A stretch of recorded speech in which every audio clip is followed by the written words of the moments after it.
नमस्कार, आप देख रहे हैं चौकस भारत और मैं ब्रजेंद्र। सदन की शुरुआत हो चुकी है। आज चौथा दिन है और सदन में जाने से पहले यानी प्रवेश के पहले जितने भी विधायक या मंत्री हैं लगातार कुछ न कुछ मीडिया में बयान दे ही रहे हैं।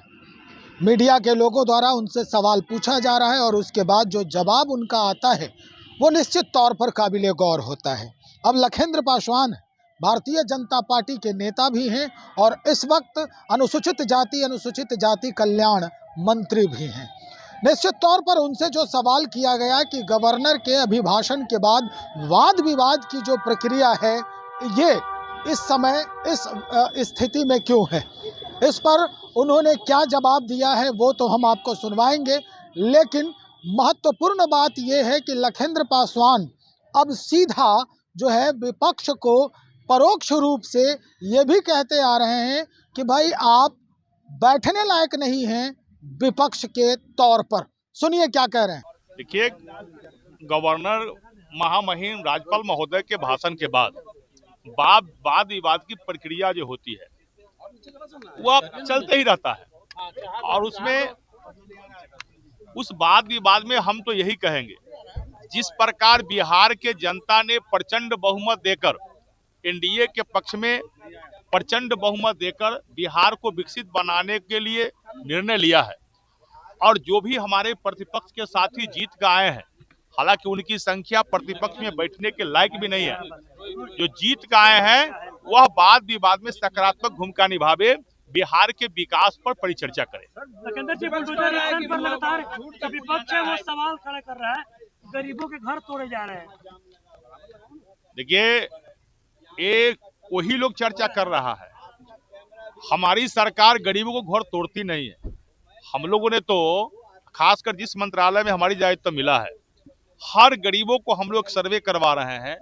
अंचलाधिकारी को भी आदेशित किया गया है, जो भूमिहीन है उनको चिन्हित करके उनको 3 डिसमिल जमीन दे करके गरीबों को बसाना है। गरीबों को प्रधानमंत्री आवास योजना का राशि योजना भी देना है। कि जो पहले से कुछ माफिया है बिहार के अंदर, जो माफिया सरकारी जमीन को जो कब्जा किए हुए है और कब्जा करके कहीं कहीं दुकान बना करके या किसी प्रकार का करके वह गरीब को भाड़ा पर रख लिया है और वो गरीब को आर्थिक शोषण करता है और वो जमीन वास्तव में वो गरीब का नहीं, वो दुकान किसी माफिया का है जो सरकारी संपत्ति को अर्जन कैले है, पहले से सरकारी संपत्ति पर कब्जा कैले है और वह कब्जा करके वहां मार्केट बना लिया है। अब मार्केट बना करके वो गरीबों को भाड़ा पर दे दिया है जहां तहां और उससे पैसा वसूली का काम करता है, जबकि वह संपत्ति सरकार की है। तो वैसे माफिया को अब लग रहा है, उनको भय लगने लगा है और बाद बाकी गरीब को तो बसाने के लिए सरकार तैयार है। नालंदा जिला में 150 से ज्यादा पासवान समाज के लोगों का घर तोड़ा गया, ऐसा विपक्ष के लोगों का कहना है। वहाँ नालंदा के डीएम से हमारी बातचीत हुई है।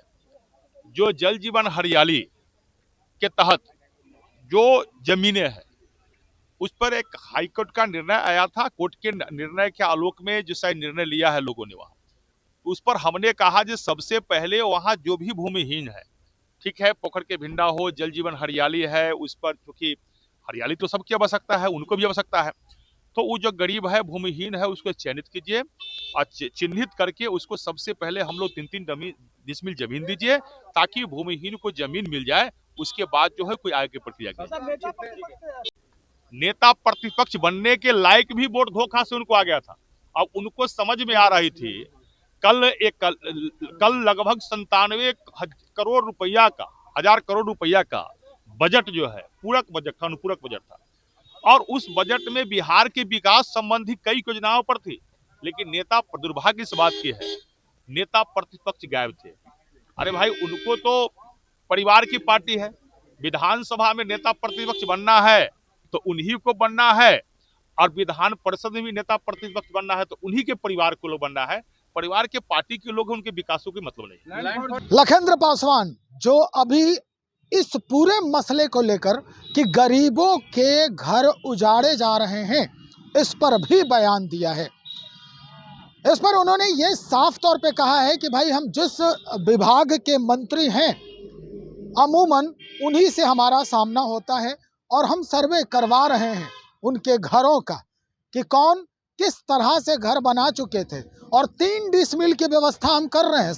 सर्वे में जो सही पाए जा रहे हैं उनके लिए 3 डिसमिल का सरकार जो है वो व्यवस्था कर रही है ज़मीन की, और उसके बाद उनको ज़मीन भी मुहैया कराया जाएगा और उनके लिए घर भी बनाए जाएंगे। लेकिन जो माफिया अवैध कब्जा करके सरकारी ज़मीन पर अभी तक कुंडली मार के बैठे हैं, उन्हें धर दबोचने में सरकार पीछे नहीं हटेगी। ऐसे ही खबरों को देखने के लिए हमेशा चौकस भारत पर निगहबान रहें। बहुत शुक्रिया।